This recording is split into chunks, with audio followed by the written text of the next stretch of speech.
Well, hello everyone. Welcome to Agree or Disagree the podcast. My name is Kevin Olenek. You can follow me on Twitter at KEVOLE. Find all my podcasts, Spreaker.com, KEVOLE. Subscribe on wherever you get your podcasts, Apple, Google, Spotify, iHeartRadio, etc., etc., etc. You can also add me as a friend on Facebook, Kevin Olenek, or follow on all social media channels, wherever they are, KEVOLE. And we are in about week 7 of our lockdown, or however you want to look at the lockdown. And when this started, it felt like a worldwide panic, a crisis. How will we go forward, especially if you are a business? It was the overused word that we were using, one of the buzzwords that have come through since COVID-19, unprecedented. Now, as we are on the brink of what Dr. Bonnie Henry called the end of the beginning, what is next? As Premier Horgan announces new measures and sort of a relaunch plan this week, and as certain businesses slowly start to reopen their doors and adjust to another buzzword, new normal, how do they communicate their value? How do they ensure people that they are okay? Not only to the public, but to their staff as well. Our guest today will help us with that. Renu Bak-Shi managed the court of a public opinion for a lifetime, first navigating it as a youngster, then shaping it for 21 years as a TV news journalist. And now she's winning for her clients. She focuses on long-term leaderships and messages that matter, not spin. And that's why top companies and executives trust her direction when it comes to their public relations needs, media training, crisis management, press releases, and press conferences. And she joins us today. How are you today? Good, Kevin. How are you? I'm good. I'm kind of a little bit excited to see what's coming out next in terms of finally getting out of the air quote I'm using lockdown. For businesses, you wrote an article back in April 7th. When we were using dates. I don't know if we use dates anymore, but back about a month ago around kind of the crisis management businesses were facing. What were you hearing then, and what are you hearing now? Is it any different? Well, back then it was still everybody adjusting to what was happening, scrambling to create business continuity plans, scrambling to assemble new playbooks for communication. And today, everybody's, I think, a little bit more settled into the quote-unquote new normal, which, of course, is still evolving. But we've settled into whatever we sort of started in April, and we've continued into May until we hear next steps. Right. Is there a particular industry that you feel had a little bit of a challenge going forward? In your article, you talked a little bit about a gym as an example, but were there particular industries that this has been or this will be more of a struggle for?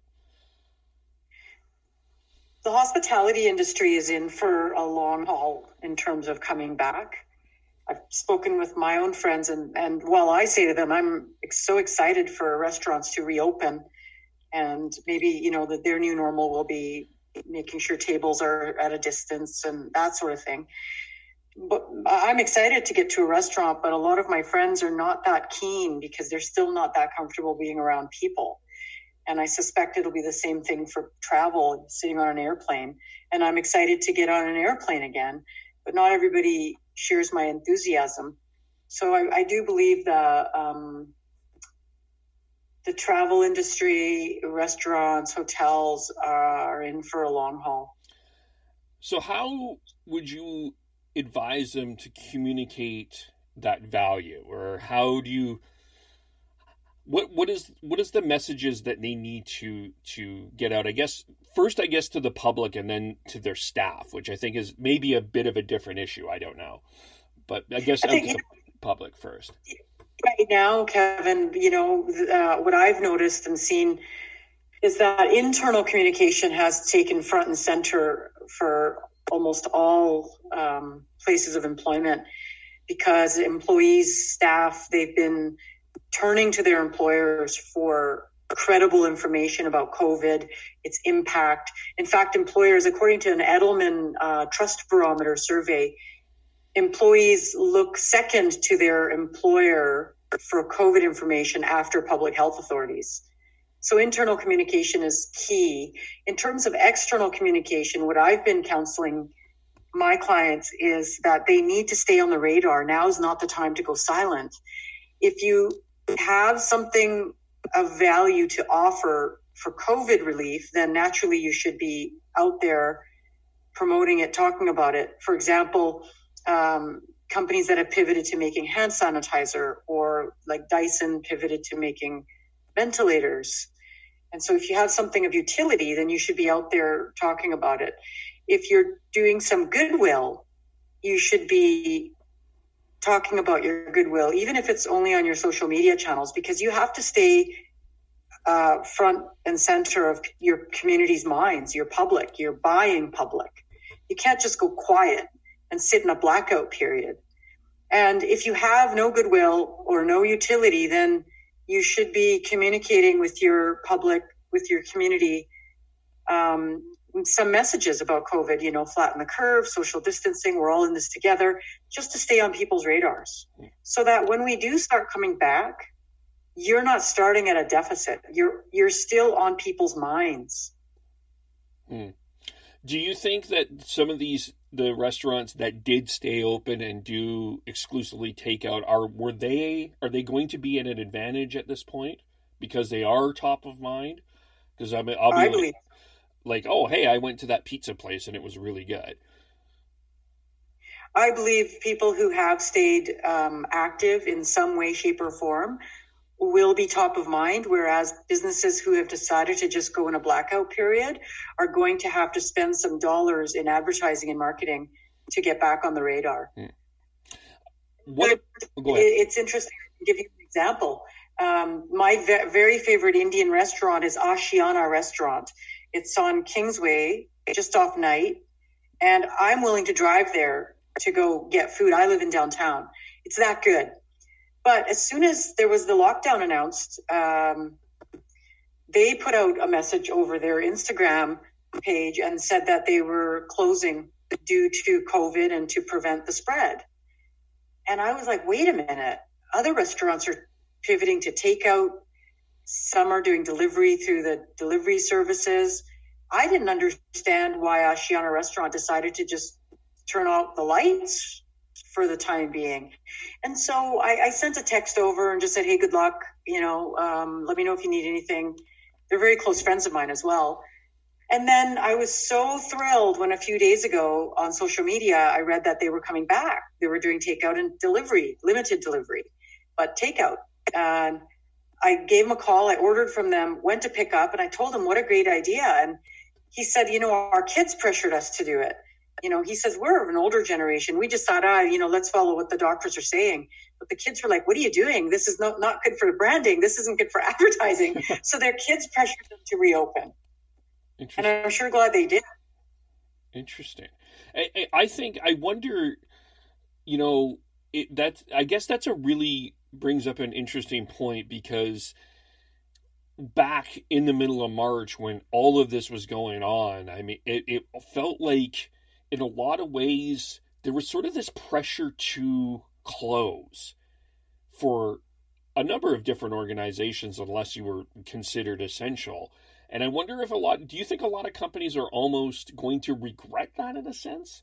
That they should have maybe have thought of this a little, hindsight is obviously 2020, and there's a number of things that we're going to look back on and go, we probably should have done better. But maybe in a sense, especially here in BC where you're not necessarily forced to close, but maybe pivot a little bit in a different direction than they ended up doing. I think that there was a lot of confusion in the beginning for everybody. This is very new for everybody. And we were listening to our provincial authorities, but everybody was also listening to national authorities and international authorities telling their citizens what to do and how it should be done. And there was a lot of confusing messaging in the early days. I mean, not even in the early days. Throughout there's been mixed messages depending on how many audiences, how many leaders you're listening to. You know, masks don't work. Yes, masks work. This doesn't work. That doesn't work. Yes, it does. No, it doesn't. And so people were confused. And so everybody, I agree with you that in the early days, it felt like everybody just needed to shut down and that was the right thing to do. And if you didn't do it, you were going to be shamed for it. So everybody sort of rushed to do what they thought was right. And then it was slowly, everybody sort of started to pivot and figure out how they could stay open. And everybody that I know was waiting, holding their breath while we waited for the provincial government to announce what their list of essential services, you know, from construction sites to my doggy daycare. Everybody was waiting to see if they're an essential service. So I do believe everybody was sort of shut down in the beginning and then sort of came back from a short sleep. The travel industry is probably something that probably deserves more of an unpacking than we have the time for here. But how do they navigate through this at this particular point in time? One of the things that I was sort of thinking about today is Dr. Henry was talking about during the summer here, we're going to be close. We're not going to be doing a lot of global international travel, and for obvious reasons. But is there room here for travel to tell a story provincially, locally? Airlines do have it tough because they can't afford to fly empty planes. There's suggestion that they should remove the middle seats or not seat people there to create distance, which the airlines are not for because they lose revenue. But they're going to have to put a message out to the public that they are still offering the familiarity that we're used to in terms of a comfortable, convenient flight, while putting our safety first and then put measures in place. Some airlines I've heard mandate people wear masks. I'm not sure about gloves, but they're going to have for personal protective gear of some sort for the traveling public to feel comfortable. I think cruise ships are dead. I don't think they're coming back, and not that I'm going to miss them. They're such an environmental disaster. Right. I'm not sad to see the cruise ship industry go. Yeah, they're great for the economy. I get it, local economies. So Vancouver, I'm sorry, I know that they inject a lot of money into the local economy, but I watched that, what is that on Netflix? The guy's name is escaping me, but he did this whole segment on cruise ships, and I didn't realize what massive polluters they are, and they're kind of lawless. They don't belong to anybody. It's kind of weird. But that industry is going to have a tough time coming back because of all the illness we saw on the ships. That industry is going to have a tough time. By the way, the 7:00 shout out to the frontline workers is happening right now, so you might hear it in the background. Yeah. Oh, good. So that's all the condos around me. Several people are banging pots and pans for the frontline workers. Great. Yes. Happens here a little bit here in Burnaby too. Not as much. Closer. I live pretty close to BCIT. Closer to Kingsway, they do. It's louder than where I am, but yeah. I think the documentary, is it called High Seas? No, it's that comedian. He's that South Asian comedian. He's got a show. I forget what it's called. I don't know why. Patriot Act. Say that again. Oh yeah, Patriot Act. Thank you. Patriot Act. Yeah, so he did a segment about cruise ships, and it really opened my eyes. Yeah. I mean, I've never been on a cruise ship. Or have I? Yes, I mean, it's fascinating to go to and people watch it, but yeah, I don't know. It's going to be a very interesting dilemma, and especially since there was a huge problem with when this originally came. There was a lot on a cruise ship, and I think you're right.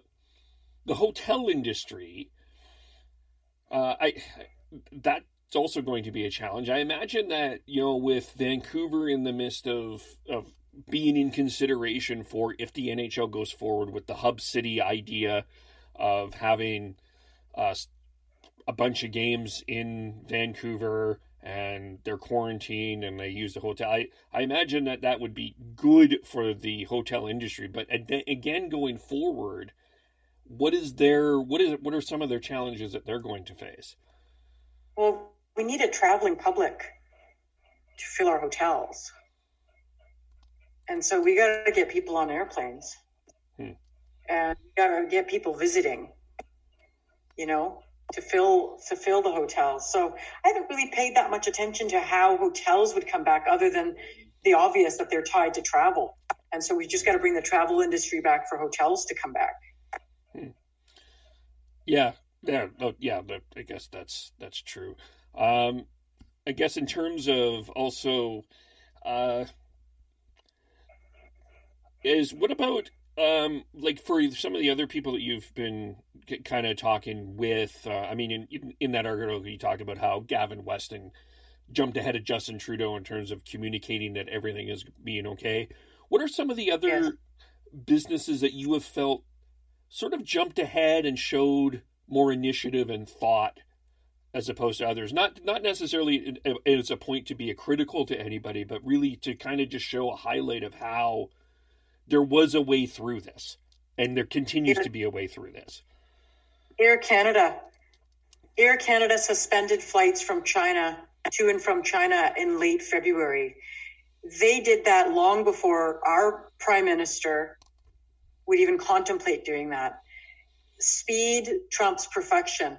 Not everything we do is going to be the perfect solution, but when it comes to crisis management, especially when it comes to public health crisis management, speed matters. And Air Canada, learning from SARS and H1N1, decided to suspend flights to and from China from certain cities at the end of February, long before Canada even considered such a move, because Canada was too busy contemplating if it was racist. And here we are today. Canada didn't shut the border down early enough, and now we know that a lot of the early cases came across the border because we're all too busy trying to be doing right by everybody and doing the right thing and being perfect, and not thinking that speed in a public health crisis actually matters, and we have to move fast to stop the spread of this virus. So I applaud Air Canada, and Air Canada has definitely won some loyalty from me for that move.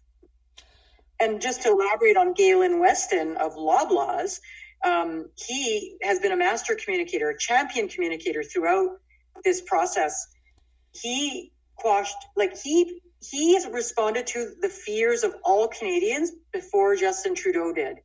Galen Weston, who's the executive of a company that owns a bunch of grocery stores that we all know and drugstores that we all know, came out with a public statement saying to everybody, basically, we know you're scared. You think we're going to run out of essentials, but we're not. We're keeping our shelves stocked as fast as we can, etc. I mean, he basically said, don't worry, we're not going to run out of stuff. We're working hard. Supply chain is continuing. We're stocking our shelves as fast as we can. Don't worry. And that made Canadians feel so much better. And maybe it even stopped people from hoarding. Because let's face it, people were hoarding because they feared things were going to run out. Yeah. Those are the two that really stand out in my mind. Well, I remember there were stories about going on and that people were selling toilet paper on Craigslist for triple digits. And this was going on before this became a news item. This was already happening. I mean, I remember middle of February going to the superstore at Metrotown and trying to get toilet paper, and the shelf was empty. And I'm like, what is going on? Yeah. So yeah, I agree with you there. In terms of staffing and that aspect of it, I think we're seeing some places where there are reports that management wasn't necessarily communicating very well to their staff about what was going on. And some did. If your staff, I guess, what are some of the questions that you hope management is either A, I mean, you talked a little bit about paying attention and being on the radar, but what are some of the other things that, if you're staff, what do you want to hear from management at this point to make sure that you're going back, especially in the restaurant industry, but even in other industries, and say that, you know what, I'm in a safe environment? That's the main message. People going back to work want to know that their employer is doing whatever it takes to keep them safe from this virus. And they want to know what safety measures are being put in place. So that's one of the main things as people come back to work. The other thing is, there's going to be workplaces that are going to have people permanently working remotely. And so that has to be managed from a productivity standpoint, but also, thinking about the mental health of employees and that sort of thing. So employees want to know that their employers have a plan to take care of them mentally and physically from this virus. The other thing is, in the article that you alluded to at the beginning of this podcast, the article that I wrote was for a Business in Vancouver newspaper, and it was about risk communication. So basically through any crisis, you see companies do audits of the crisis and figure out what the risks are and what the vulnerabilities are, but you don't hear a lot of companies actually then communicate that risk to their workforce. And risk communication is really important. I saw that through COVID-19 because nobody was sure if they were going to have a job in the next 2 weeks, 4 weeks, 6 weeks, 6 months, a year.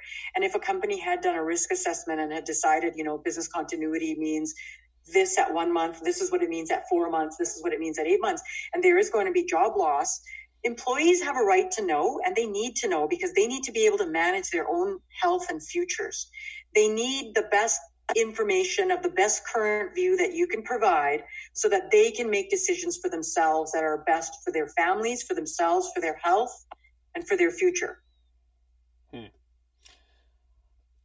So do you think that we're in a midst of a big change of how businesses operate? Do you see a lot of working from home? Yes. Do you see this big change that everyone is talking about? Yes, I do believe that there are going to be some workplaces that have some employees permanently working from home. Social distancing is here to stay. I believe that there's going to be a lot of this social distancing implemented in offices.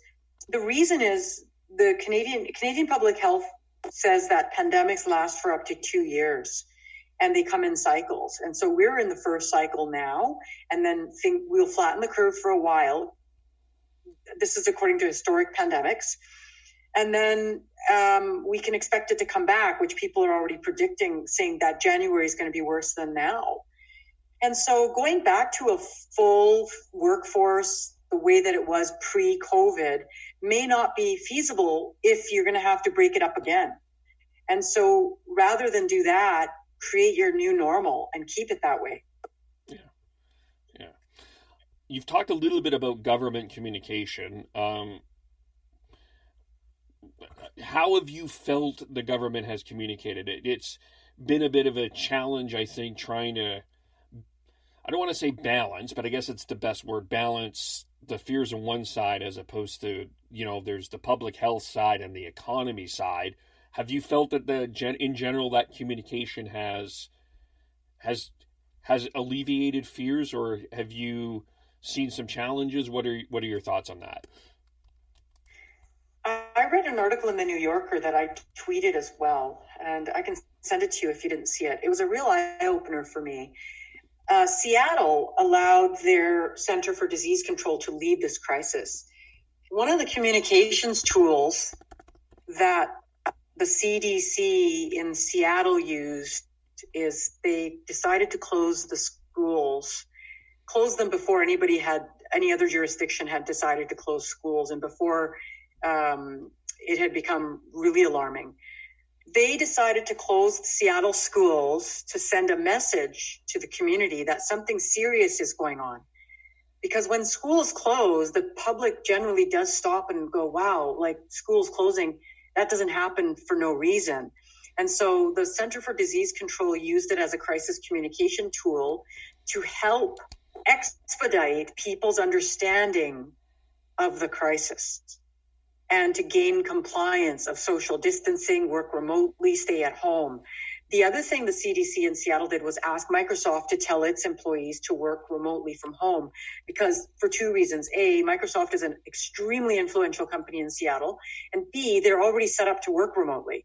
And by closing Microsoft, that also sent a great message to the community that something serious is going on, and so we all need to pay attention, take it seriously, comply now, so that we can flatten this curve, not let it even get to a point where it's a problem, and then keep the economy going. But just for the short term, the economy is going to take a hit, and then we're just going to keep going, and it's like nothing happened.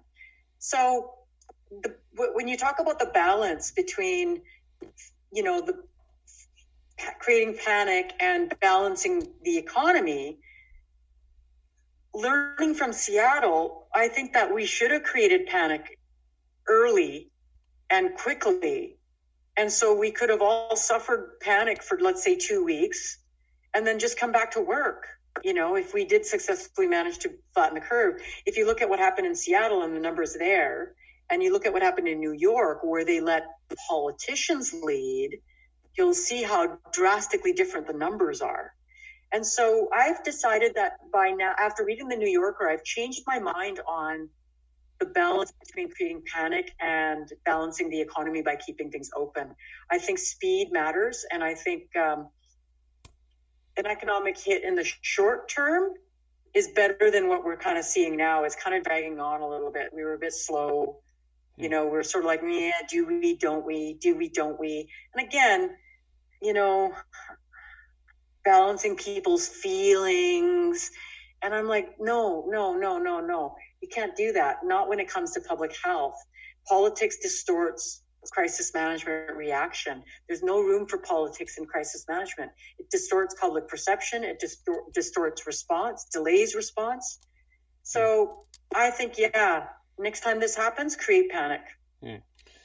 And my final question on that is do you think it helped that Dr. Henry was in front of this? And I mean, yes. Communicating this. I'm not saying in front of it necessarily. I mean, I think there's some legitimate arguments either way for that. But Dr. Henry became sort of the information as opposed to Premier Horgan. Do you think that helped this? It's excellent.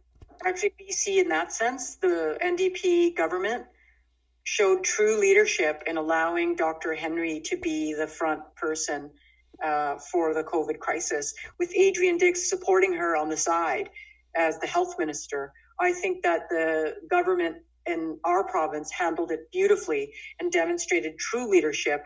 And if nothing else, this COVID crisis has won the NDP another term.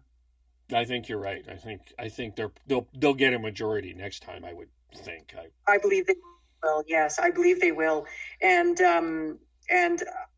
I kudos to Premier Horgan for allowing a doctor to lead and his health minister to be the supporting player on that stage. Yeah. It's interesting when you think about leadership style, because I do think, and listening to one of your TED Talks or Red Talk that you were a part of back in 2017 about the idea of collaboration, and I think in creating a consensus. I mean, although I agree with you in terms of this, speed is important, but really as you're going forward thoughtfully, how to navigate through that, it really felt to me like Horgan's leadership style worked to me. Yes. I don't need to be in front. I'll take the back. The people that need to be there, you lead, because I trust you. Yeah. No, he demonstrated real true leadership, and I'm really glad to see Minister Dix getting positive media coverage. He deserves it. He's had a colorful past as a politician, but I've always had a soft spot for him. He's people who don't know him may not know he's a super empathetic guy. He's got a lot of empathy for victims in society, and he has been one of my favorite politicians. I vote Liberal provincially, provincially I have voted Liberal, but Adrian Dix has always been somebody who I have a lot of time for. He has tremendous empathy, and this is his time, and he's really holding his own. I'm really proud of him. Yeah, he's been great. He's done and I feel his empathy every time I listen to him, for sure. Yeah. I interviewed him as a journalist a number of times all those years ago, and whether it was the Air India victims, whether it was the victims of Woodlands Institution in New Westminster, that horrible hospital where children were abused by hospital staff. Adrian Dix was always the guy I called. He just had so much empathy to try to give victims a voice and to get them justice. Amazing. And it's really, I think that we won't get into this today, but I think there's a conversation to be had around how people are going to be engaged in politics going forward, because it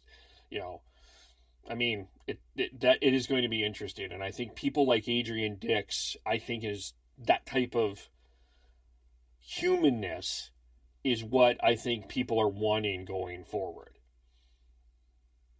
Yeah, that's a good point, but, here I'm going to get controversial now, Kevin, it's okay, as I do on Twitter. But here we are with a prime minister who's an actor, and people have fallen for him and believe that he's real. I don't get it. I don't understand it. Canada's in the dilemma it's in because of him, as far as I'm concerned. He didn't see fit to act quickly. He was too busy pandering. He was busy in the early days encouraging Canadians to patronize businesses that he felt were not being patronized. It didn't make any sense to me, because those businesses, anyway, it just goes on and on. He was so busy just being this do-gooder because he's so desperate to be liked that he missed the boat on acting swiftly in stopping this from spreading at the rate that it did in our country. Yeah, it's really hard to, like, it's not hard to criticize him, but I think in a sense it's hard to criticize him because the option on the other end doesn't seem to have their ducks in a row. And I think in a lot of ways, I mean, looking back, I mean, I don't think I'm being controversial saying this. I think this election, looking back, was more about not wanting Scheer than really wanting Trudeau. I don't think that people are looking. I don't necessarily people. I mean, I could be wrong, but I don't think that people are looking at Justin Trudeau during this crisis as one of the true leaders. I mean, he's given some nice speeches, sure. But I don't think, I'm not coming away. I don't know if people are coming away going, yeah, he's been truly amazing. Where you hear people talk about Doug Ford in a compassionate way, and you hear talk about Dr. Tam and Dr. Henry. I don't know. I mean, I don't know if Justin Trudeau is coming away with this as a person that people have a lot of confidence for. I think that people are voting for Justin Trudeau to keep another party out. I totally agree with you. Although on Twitter you'd never know it, but that people are not seeing him as a true leader. I'm kind of tired of that Twitter conversation because people don't seem to see his faults. And it's like, come on, his faults are so obvious. They're right in your face and you're not willing to see it. Even, I'm the mother of a four-legged fur baby, and he is a dream. But when he's a bad boy, I'd say to him, Mommy thinks that you've just been very bad right now. In other words, I can be objective. Right. Right is right and wrong is wrong. And when somebody's done something wrong, you can be objective. But I don't know. For some reason, Trudeau's fans just don't have any objectivity towards him. It's all just he can do no wrong. Yeah, it's tough to criticize that without not feeling like you're going to get punched on Twitter. But I think that nuance needs to be there. And it's not that I'm, endorsing what the Conservatives are doing, because that's a whole other ball of wax that they need to figure out really quickly, or else they're in deep trouble. But I don't think that people. I think people are just voting for because this is the best option, but I don't know if we have the singularly best option. It's an option Band-Aid, it feels like. Yeah. And it's funny, you and I haven't even discussed Jagmeet Singh as an option. I guess he's just not an option. I don't know. I don't know what to, like, what... Well, I never thought we were going to go down this road, but okay, what do you do if you're the NDP? Like, do you have... Are they missing something here? Yeah, it's funny. I haven't really paid much attention to them through COVID. Like, I haven't really, I don't think I've heard much from them. I do see on my Instagram that Jagmeet's going live, but I've never tuned into his live broadcast on Instagram to see what he's talking about. So I don't know. Has the NDP even weighed in any significant fashion on COVID and the government's response? A little bit. I mean, you would think with the CERB stuff that's down their path with universal basic income. This should, I mean, to me, maybe I'm wrong because I'm not a perfect professional, but in my mind, this is almost the perfect opportunity to hear from the NDP, isn't it? I think so. Yeah. Oh, it's a mess, Kevin. Where's this world going? I don't know. It's just crazy. I mean, I can't even wrap my head around what's happened. Yeah, it's and this is something that's probably, I mean, this is a world changer. It's definitely defined a decade. I mean, and it's impacted so many people in so many negative ways, and it's a mess. Well, let's talk about this. Here I am carrying on the conversation, but what are your thoughts on Trudeau saying that we should give other countries some financial backing?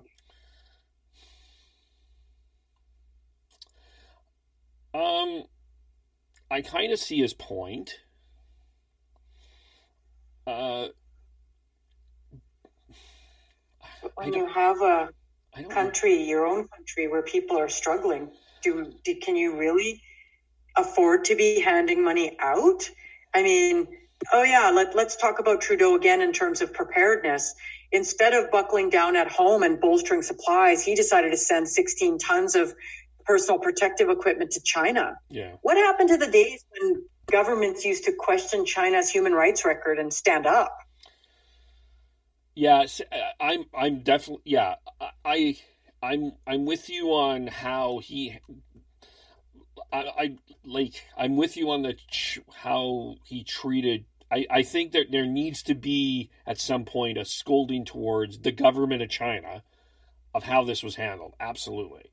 Whether you think that they're partially at fault or completely at fault, that's a whole other debate. But I do think the way that information was conveyed, and even I think it was Patty Hajdu and there was a contradiction. I remember hearing a contradiction between Patty Hajdu and what Justin Trudeau says.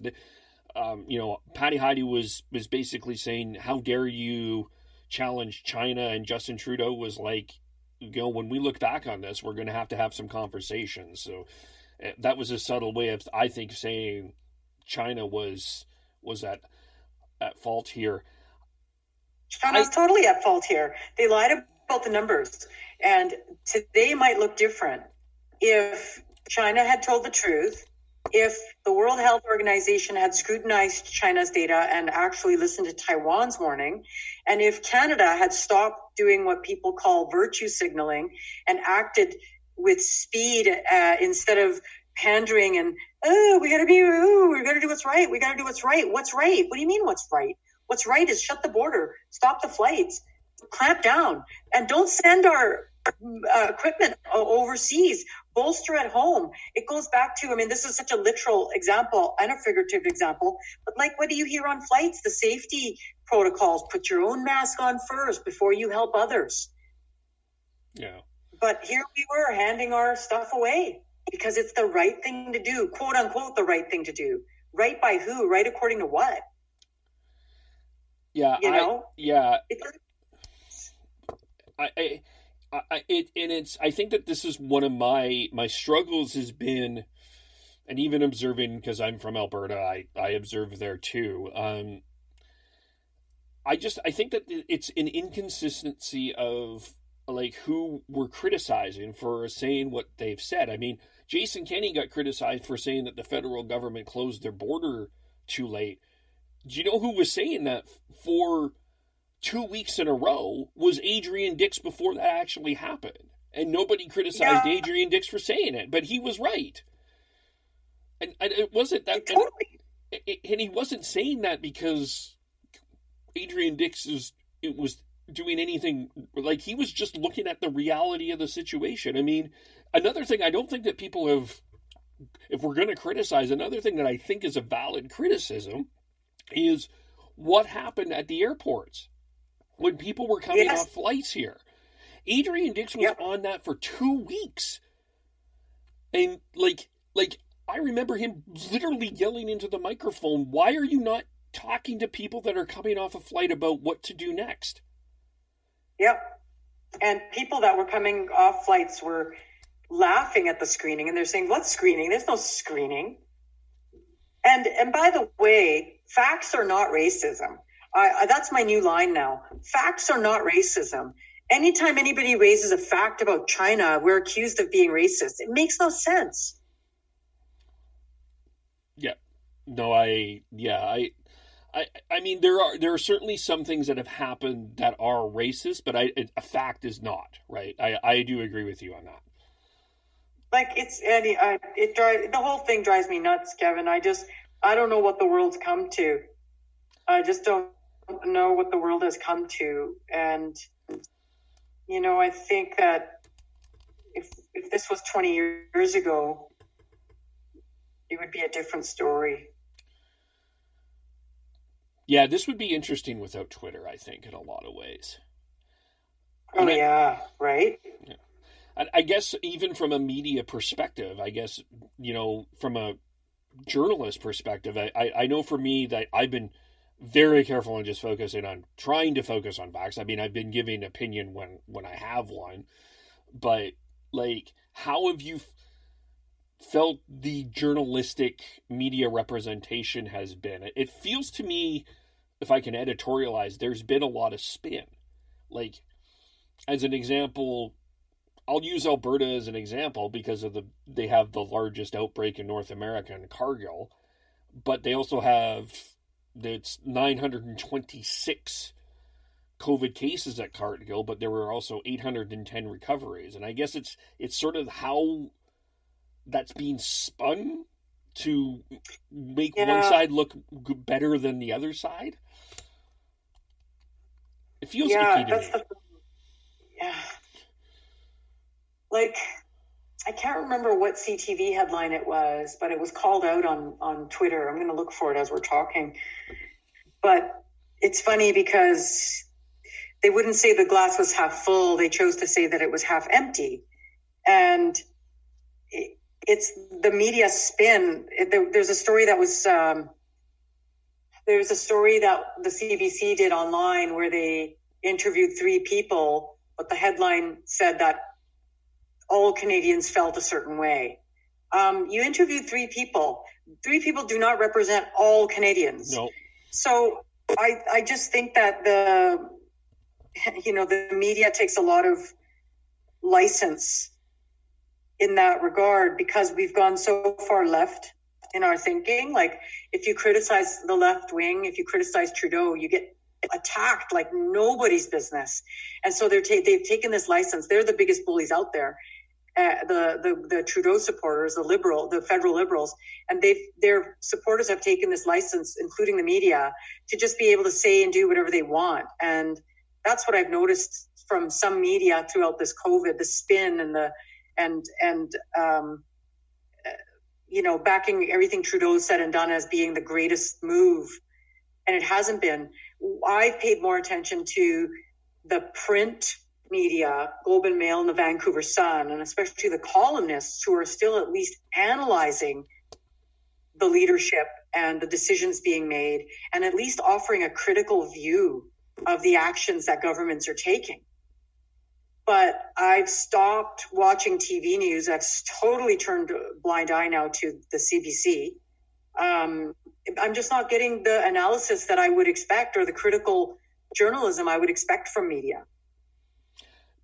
As a former media person, what does that do? You mean nuts?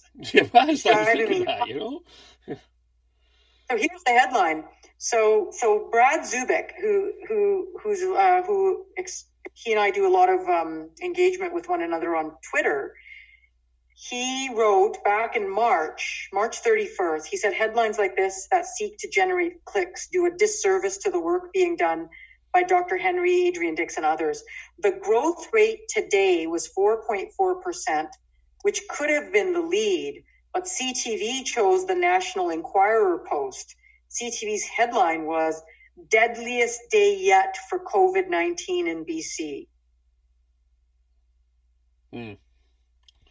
Yeah, and I noticed even in some of the breaking news from some of the other organizations, as like people were commenting on how well BC was doing, but they were leading with 3 new deaths, 2 new deaths. And yeah, I'm not saying that does not need to be reported.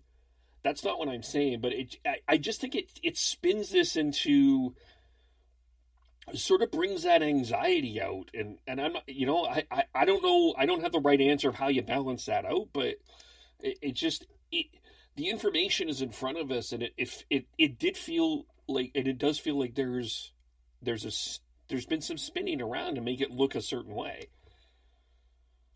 Yeah, like, when I teach media training and when I work with clients, I tell them facts without context mean nothing. And so you can present a fact, but if you don't give me the context around it, then that fact could mean 5 different things. Yeah. And so I'll give you an example. The media talks about a deadly intersection where there's been a car accident and somebody just died. And they call it a deadly intersection, and they can keep doing stories and say neighbors are calling for speed bumps at this deadly intersection. And they interview like 2 neighbors and report that these neighbors represent the entire neighborhood, which is not true, right? You could say some neighbors, you can say members of the public, you can say a few Canadians, you can't say everybody. So they talk about this deadly intersection, and there's this call for speed bumps coming from 2 neighbors. But if you look into the history of that intersection, only 1 person has died in 10 years. So the fact is somebody died at that intersection today. The fact is 2 neighbors are calling for speed bumps. But the context is that, only 1 person's ever died here in 10 years. So is it really a problem? Yeah. Yeah. That's, yeah. And that spin a lot, if you're driving or walking or living in that area, you're like, hey, I don't know. You're going to have a natural anxiety about it because you remember that headline. It does a disservice, I think. I was asked years ago when I was at CTV, I was reporting on a train blockade. I can't remember where it was. Somewhere beyond the Fraser Valley, like just a bit deeper beyond the Fraser Valley. And the First Nations, some members of the First Nations were blocking a train. And so I went out there with my camera person, and we got there, and there were literally 5 people. Okay?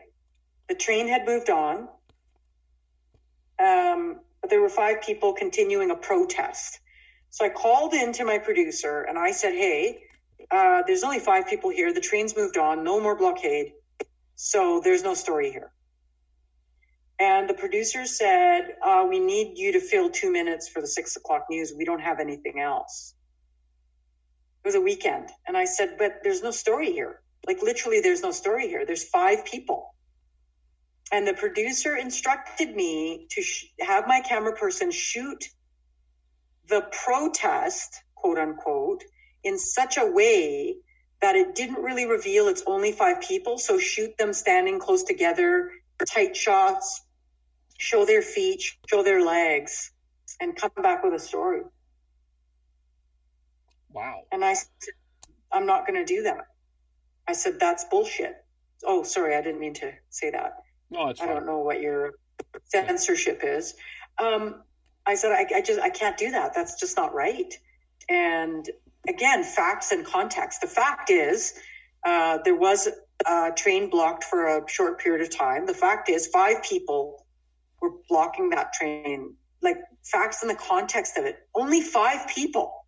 Yes, there was a train blockade, but there were only 5 people. The train moved on. But I was told to spin the story. I didn't do it, but this is the instructions. I mean, that's how the business is. It's worse now.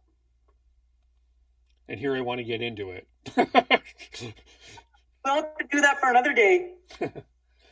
Yeah, I mean, even I think the other with even some of the lockdown protests that people have been trying to cover. I mean, or posting. I'm like, there's 6 people. Like, why are we? This isn't a protest. It's like a bunch of people hanging out. I don't think that this is of any relevance. Yeah.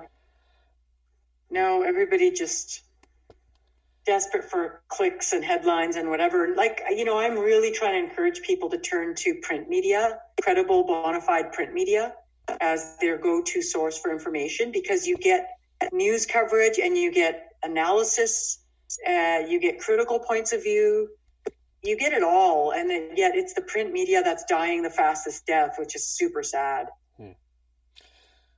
Yeah. And I mean, I think even for me as a media person, I do want to look at the facts critically, and I try to come from an objective point of view, and I'm not necessarily, if Trudeau has done something wrong, I think it is important to criticize that, and if he's done something right, then praise him for sure. But it just feels like right now we have picked our sides, we've picked our teams, and we don't want to, and we're afraid to tackle the other side, and it's hurting. I think it's hurting credibility right now. Totally. Yeah. But you wouldn't know it if you're on Twitter. That's a whole other thing. So how do we follow you on Twitter?